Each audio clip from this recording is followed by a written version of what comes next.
dear IUCN members, government representatives, stakeholders, colleagues.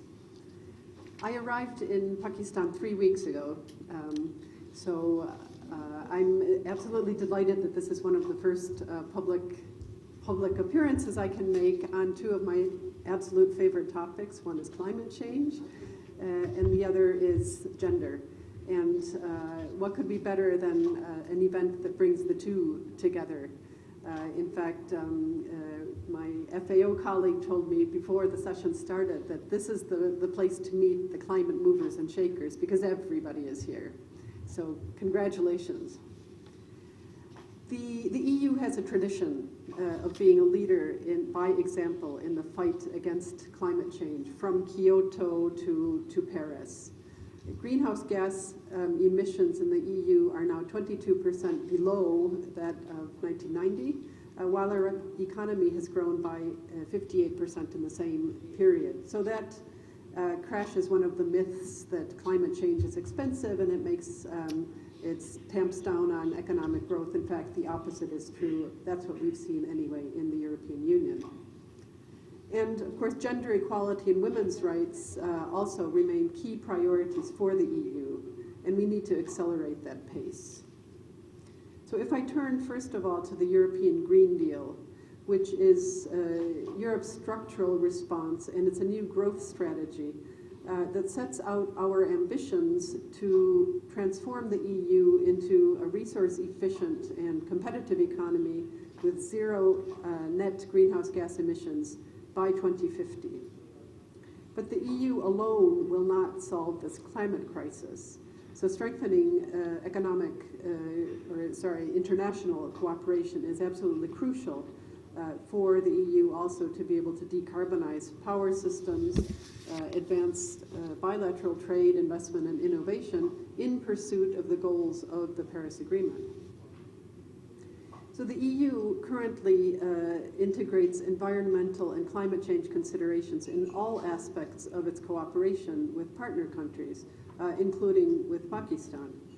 So the EU, its member states, and the European Investment Bank, which we fondly refer to as our bank, are together the biggest contributors of public climate finance to developing countries. In 2019, that number was 21.9, or almost 22 billion euro, and that was a 7.4 increase compared to the year before. But I mentioned Pakistan, and let me come back to Pakistan. The EU has been supporting climate change adaptation and mitigation in Pakistan for the last 15 years. Whether we're talking about hydropower generation in KPK, drinking water schemes in Balochistan, child nutrition in Sindh, reforestation or efficient water utilization, all of these are supported by the EU to foster climate change adaptation in order to improve food security and ensure sustainable natural resource use.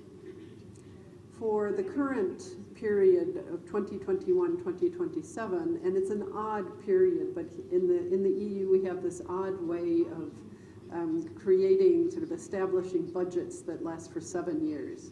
Don't ask me why. It's a historical anomaly, but that's the way it is. And our current 7-year budget for cooperation foresees for Pakistan the aims of reducing poverty by boosting sustainable and inclusive green growth, modernizing agriculture and improving inclusive access to natural resources and energy, while supporting training and vocational education, and contributing to strengthening the rule of law and human rights and gender equity.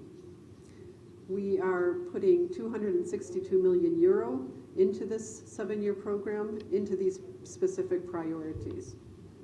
But of course, in addition to development cooperation, we have a trade preference program that I'm sure most of you have heard about because it's been all over the headlines in the last several weeks here in Pakistan, and that's called the Generalized Scheme of Preferences, or GSP+, which encourages partner countries like Pakistan to step up its action on a number of measures, including environmental protection and climate change. And just 2 weeks ago, 3 weeks ago, I guess it was the day I arrived, in fact, there was a very important mission, monitoring mission in Pakistan from our headquarters to look at implementation of GSP+. And there was a dedicated meeting with the minister to look at the area of climate change and environmental protection. But this is an event about two issues and the nexus of those two issues. So let me talk about gender. The EU has something called the Action Plan on Gender Equality and Women's Empowerment in International Action 2021 to 2025. It's a long title for something that we have shortened to call the GAP 3. So this is the third iteration of this gender action plan. It sets out an ambitious roadmap to empower women and girls to fully use their rights and increase their participation in political, economic, social, and cultural life. Now, in the area of climate change and environment, the GAP aims to increase the participation of women and girls in all their diversity and decision-making processes. And this should lead to more gender-responsive strategies and agreements on climate change mitigation, adaptation, disaster risk reduction, and sustainable management of natural resources and biodiversity. And we're strongly committed in the EU to implement the GAP in Pakistan in a continuous dialogue with the government of Pakistan, supported by our development and cooperation programs. As announced during the last 16 days of activism, the EU delegation is committed to lead by example and encourages EU member states and other development partners to take similar efforts. For example, at least 85% of new EU programs will have improved gender equality as an important objective across all priority areas. Let me close by applauding what Dr. Dindo said about the importance of focusing on the A and not only the P. The A is where, that's where the rubber hits the road. That's where we need to be focusing, in fact, the action. And not only on just the action, but teasing out those specific actions under these great sounding objectives of what we can concretely do, in fact, to bring these two areas together. When I was preparing for this event, then I asked my team and the EU delegation to focus more on the nexus between climate change and gender. And in fact, I think we can take inspiration from this report, this launch, the plan that we're hearing about today, because we have a bit to learn about bringing those two together. So thank you for the inspiration. Thank you very much.